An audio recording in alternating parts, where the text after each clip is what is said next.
Graça, misericórdia e paz da parte de nosso Senhor e Salvador Jesus Cristo.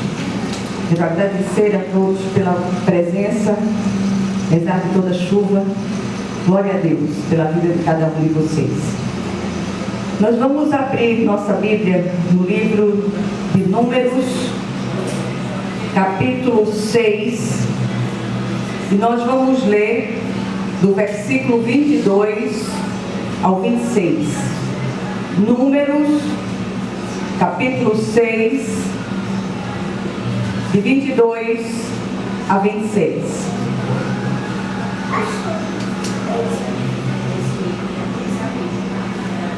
Todos acharam? Amém. Números 6, de 22 a 26, diz assim a palavra do Senhor. Disse o Senhor a Moisés: fala a Arão e a seus filhos, dizendo: assim abençoareis os filhos de Israel, e dir-lhes: o Senhor te abençoe e te guarde, o Senhor faça resplandecer o rosto sobre ti e tenha misericórdia de ti, o Senhor sobre ti levante o rosto e te dê a paz. Amém? Amém. Glória a Deus. Vamos orar. Senhor nosso Deus e nosso Pai Celestial, graças te damos, Senhor, por mais um dia na tua presença, por mais uma assembleia solene, onde estamos aqui para glorificar o teu nome, para te render graças, porque o Senhor é bom e a sua misericórdia dura para sempre. Nós te louvamos, Senhor, te bendizemos o nome, mesmo apesar de todos os percalços, de todos os pesares pelos quais temos passado. Sabemos que tudo tem um propósito da tua parte, Senhor. Então vem falar conosco no dia de hoje, vem ministrar essa palavra de vida aos nossos corações, em nome de Jesus. Amém. Esse texto que nós lemos é um texto bem conhecido, é a chamada bênção aarônica. Na verdade, é a bênção do Senhor através de Arão para o povo de Israel. E hoje eu queria trazer essa palavra para vocês e falar um pouco quanto às bênçãos reais do Senhor para o seu povo escolhido. A gente está vivendo um tempo em que tem sido apregoado ou tem sido apregoada uma prosperidade absolutamente rasa, uma prosperidade apenas de bens materiais. Parece que o que importa hoje é estar em evidência, e as pessoas brigam, lutam feito malucos para conseguir amealhar cada vez mais. E o triste de tudo isso é que as pessoas vão se afundando cada vez mais emocional e espiritualmente.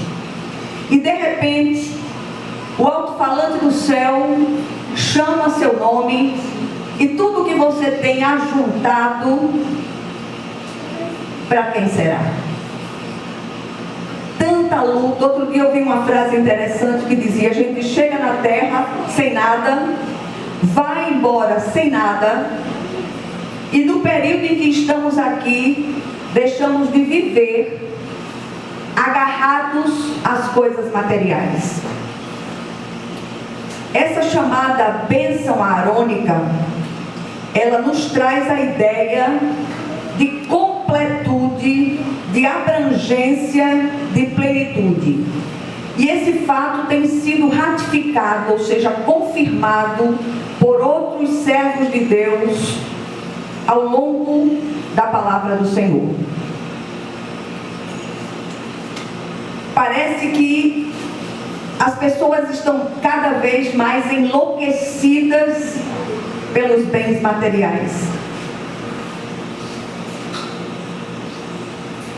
E aqueles que não alcançam a qualquer custo tais bens acabam se distanciando, frustrados dos guetos eclesiásticos. E eu me lembrei agora do irmão Celestino. Irmão Celestino era um homem de Deus, de grande envergadura emocional, um homem que ensinou muito a todos nós aqui na comunidade. E ele me chamava minha pastora. Eu dizia: o senhor é meu pastor. O senhor é que devia ser meu pastor, porque eu aprendo muito. Ele se sentava aqui junto com Dona Celina, nesse banco da frente. E ele foi um dos homens mais ricos financeiramente, daquelas bandas de Garanhuns, de Lajedo, daquele mundo para lá. E seu Celestino perdeu tudo. Numa dessas coisas malucas que acontecem na vida das pessoas. E ele dizia: olha, nada do que eu perdi vale nada diante do conhecimento de Cristo. Ele não se maldizia, ele não murmurava. E ele disse: minha irmã, o senhor não tem deixado faltar nada. E ele saía, apanhava ônibus para ir para a cidade ou para prazeres, e ali ele ia distribuindo aqueles folhetos e pregando a palavra de Deus. Quando não fazia isso, sentava-se à porta de sua casa, ali em Barra de Jangada, e ficava sentado distribuindo a palavra do Senhor com quem passava. Lindo demais. E muitas vezes os servos de Deus, eles passam por estreitíssimos, e a gente não entende por que determinadas pessoas passam por determinadas situações. E depois de passar tudo isso, um dia eles estavam em casa, e um garoto da favela próxima, que eles tinham visto crescer, esse adolescente entrou na casa, atirou em seu Celestino e atirou em Dona Celina. Ele tinha um projétil localizado na coluna que nunca pôde ser tirado. Ele tinha dores terríveis. E ele glorificava o nome do Senhor por estar vivo. E ele dizia: minha irmã, isso é prosperidade. Ele dizia: olha, prosperidade é a máquina de lavar de Celina não se quebrar nunca. A geladeira não se quebrar nunca, porque a gente não pode consertar. É uma visão tremenda que aquele homem de Deus trazia a respeito da prosperidade. Nós precisamos voltar aos rudimentos da fé. Nós precisamos voltar para Jesus com toda a força do nosso coração e voltar a buscar o Senhor de todo o nosso coração, de toda a nossa alma, de todo o nosso entendimento. A igreja contemporânea parece que já precisa de uma reforma. Está tudo misturado demais. Tem acontecido muitas coisas nos guetos evangélicos contemporâneos que ferem profundamente o coração de Deus e maculam a sua palavra. Eu queria chamá-los para a gente meditar um pouco sobre a ideia de completude das bênçãos do Senhor. Outro dia uma pessoa me telefonou e disse: olha, assista aí esse culto que está passando na televisão, o pregador está falando em prosperidade. Quando eu liguei, era uma figura lá que eu disse: todo dia é dia de ter raiva, eu quero ter raiva, você não se meta. Não tem essa coisa do Alto da Compadecida, né? Parece que lá um personagem, eu digo: vem cá, eu estava aqui quieta no meu canto, tu me telefona, não tem o que fazer não. Para eu assistir aquele infeliz pregando um negócio que não tinha nada a ver. E lendo essa bênção sacerdotal ordenada por Deus a Arão, para que com ela ele abençoasse seus escolhidos no passado, me vem à mente Paulo, apóstolo, falando aos Efésios, dizendo o seguinte, capítulo 1, versículo 3: Bendito seja o Deus e Pai de nosso Senhor Jesus Cristo, que nos abençoou, presta atenção isso aqui, com todas as bênçãos espirituais nas regiões celestiais em Cristo. O Senhor já nos abençoou com todas as bênçãos espirituais nas regiões celestiais. O que é que faz a sua bênção? Qual é a senha para a sua bênção ser liberada? Chama-se obediência à santa palavra de Deus. O apóstolo Pedro também ratifica essa ideia de completude, de abrangência, já trazida por Deus, por intermédio de Arão, por intermédio também do apóstolo Paulo. Em 2 de Pedro 1:3, Pedro diz o seguinte: pelo seu divino poder, nos deu todas as coisas de que necessitamos para a vida e para a piedade, por meio do pleno conhecimento daquele que nos chamou para a sua própria glória e virtude. Do que Pedro está falando efetivamente aqui? Sim, o Senhor já nos deu todas as bênçãos de que precisamos. E note que os verbos todos dos dois textos estão no passado. O Senhor já liberou. Ele nos abençoou e nos deu. É fato consumado. Como entender essa afirmação? Escuta só isso aqui. Que bênçãos foram essas? Os escolhidos de Deus recebem a testificação do Espírito em seus corações acerca dessas bênçãos. Todo aquele que foi verdadeiramente justificado pela fé em Cristo Jesus, ele recebe essa testificação no coração. O Senhor nos escolheu em Cristo antes da fundação do mundo, nos concedeu o seu perdão para os nossos pecados, a plena libertação do jugo maligno por meio do sacrifício do seu Filho Jesus. Ele pagou o nosso resgate, nos transportou do reino das trevas, onde estávamos mortos em nossos delitos e pecados, para o reino do Filho do seu amor, Jesus. Ele apagou as nossas transgressões, zerando a nossa história, nos purificando de toda injustiça. Isso é tremendo demais.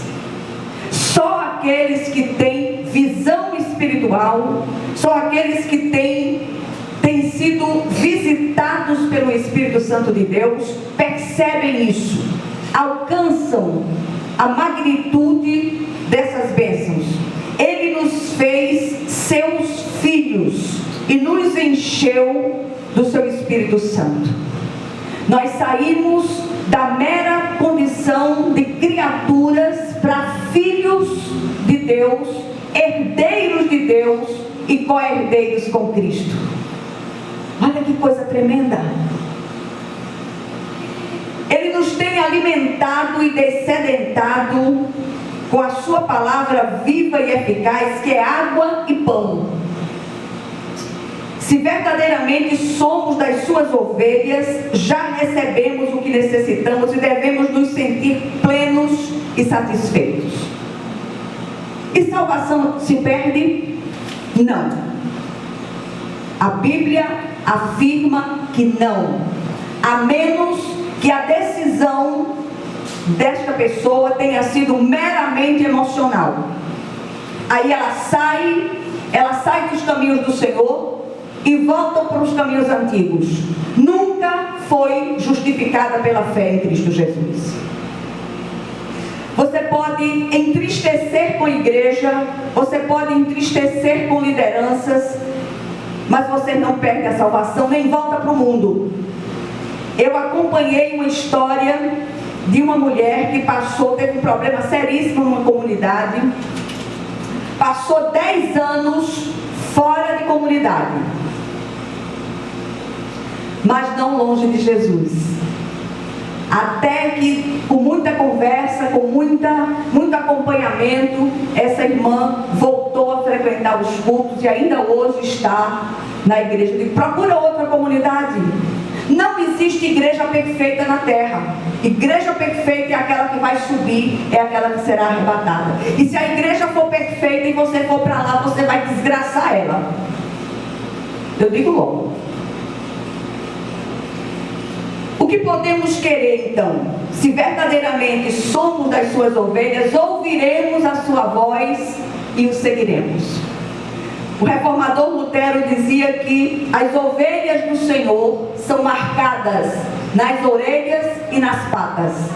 Elas ouvem a voz do Senhor e o seguem.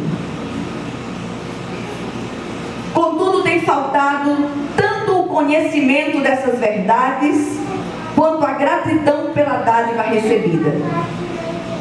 Nem tem havido reconhecimento da dádiva, nem do doador delas, porque somos filhos ingratos.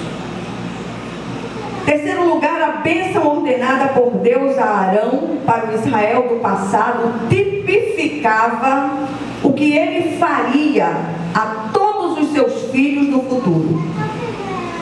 O verdadeiro Israel de Deus, formado por judeus e gentios convertidos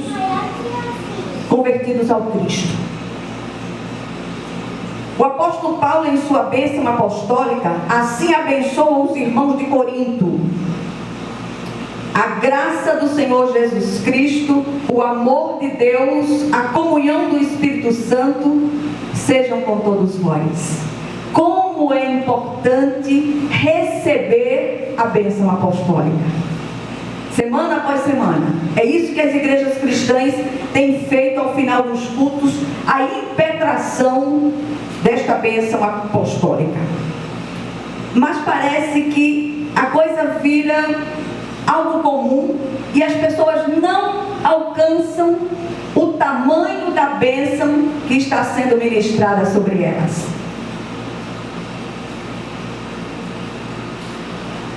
As bênçãos do Senhor, que dizem respeito à vida e à piedade, abrangem todas as áreas da nossa vida. Nada fica de fora. Se há bênçãos, há transformação efetiva. Nunca mais seremos os mesmos. O que é que nós aprendemos aqui nessa breve meditação da palavra de Deus? Primeiro, o Senhor nos tem abençoado e nos guardado por meio de sua infinita graça, manifesta através do Cristo.